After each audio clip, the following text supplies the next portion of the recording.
दुल्हन की याद आने लगी और सारे के सारे लोग है ना रोने लग गए। तो सुबह सुबह हो गई थी और हमारा अगला दिन है ट्रेन में। ब्रश ब्रश करके सब आ गए। बहुत लोग तो अभी भी सोए हैं क्योंकि ट्रेन में काम ही क्या है, बस सो खाओ। फिर सुबह का नाश्ता जो है वो चालू हो गया। देखो फैमिली के साथ कितना ज़्यादा मज़ा आ रहा है हम लोगों को ट्रेन में। राहुल तो ऊपर बैठ के अपना खा रहे थे और मैं उनको नीचे से ना नाश्ता वगैरह पास कर रही थी। ट्रेन में आप लोगों को सबसे ज़्यादा खाने के लिए क्या पसंद है? गर्मी में तो खीरा ही सबसे ज़्यादा आनंद देता है खाने में। साइड वाली सीट पे भी ना हमारे सारे बच्चे लोग बैठ के खा रहे थे। अभी कुछ लोग तो सोए थे। आयुष को मैंने बोला उठ उठ मेंदू वड़ा आ गया है खाने के लिए, तो वो इतना ज़्यादा खुश हुआ और जब बताया कि क्या है खाने के लिए तो फिर से सो गया।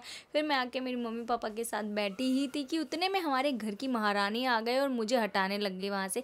आप लोग के घर पे भी छोटे बच्चे हैं क्या? वो लोग भी ऐसे ही करते हैं? मेरे को ना ये लड़की बिल्कुल मेरे मम्मी पापा के पास जाने ही नहीं देती है। ज़रा भी पप्पी वप्पी ले लूँ ना तो मेरे को भगाने लगती है। फिर ऐसी है ना गाँव की बातें करते करते सबकी आंखें भर आई क्योंकि हम लोगों को पायल की, दीदी की, आशू की, जीजा की, सबकी याद इतना ज़्यादा आने लग गई और सब लोग है ना रोने लग गए। यार इतना ज़्यादा बुरा लग रहा है ना दूर जाते हुए। सोचो हम लोग तो इतने सारे लोग हैं फिर भी हमको रोना आ रहा है। दीदी तो बेचारी हमारी वहाँ अकेली है, उसको कितना ज़्यादा रोना आ रहा होगा। उसकी तो बहुत ज़्यादा याद आती है पूरे साल सा। फिर है ना यहाँ पे एक स्टेशन आया और ये लोग है ना नीचे उतर गए देखने के लिए, खाने पीने के लिए कुछ चीज़ें। वैसे तो खाना था लेकिन बोर हो जाते हैं घर का खाना खाते खाते। लोग पहुँच गए हैं नासिक।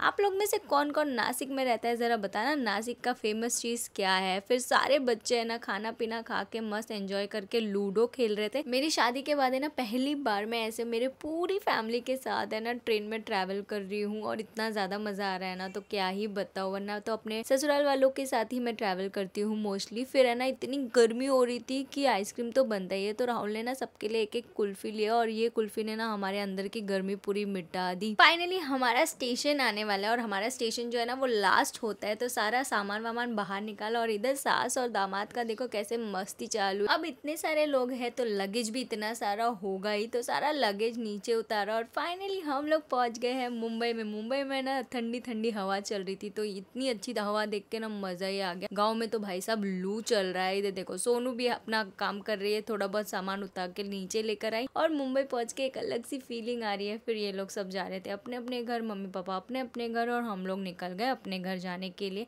अब पता नहीं ये टाइम फिर से कब आएगा जिंदगी में। मुंबई का नज़ारा देख के अलग सी फीलिंग तो आ ही गई है, लेकिन मुझे ना अभी से मेरी मम्मी पापा और पूरी फैमिली की याद आ रही है क्योंकि इतना अटैचमेंट हो गया ना इन दिनों में।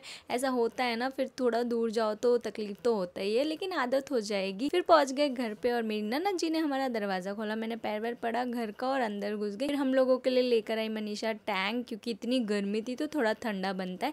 दीदी ने ना बहुत सारी मिठाइयाँ, पाहुर जो होता है वो दिया था, तो मैंने सब कुछ निकाला। यहाँ पे लड्डू, खाजा, मठ और ये सब कुछ इतना सारा भर भर के दिया था और ऐसे ही मेरी सारी बहनों को भी दिया और मम्मी पापा को भी दिया है। फिर है ना रोहन आ गया ऑफिस से और इसको है ना जब भी आते हैं ना कोई गाँव से, इसको पहले देखना है कि कौन क्या लाया खाने के लिए। आ गया टूट पड़ा खाने पे। मेरे ससुर जी को भी खाने के लिए दिया। चलो हम लोग तो सेटल हो गए। मिलती हूँ अगले वीडियो में, तब तक के लिए बाय बाय।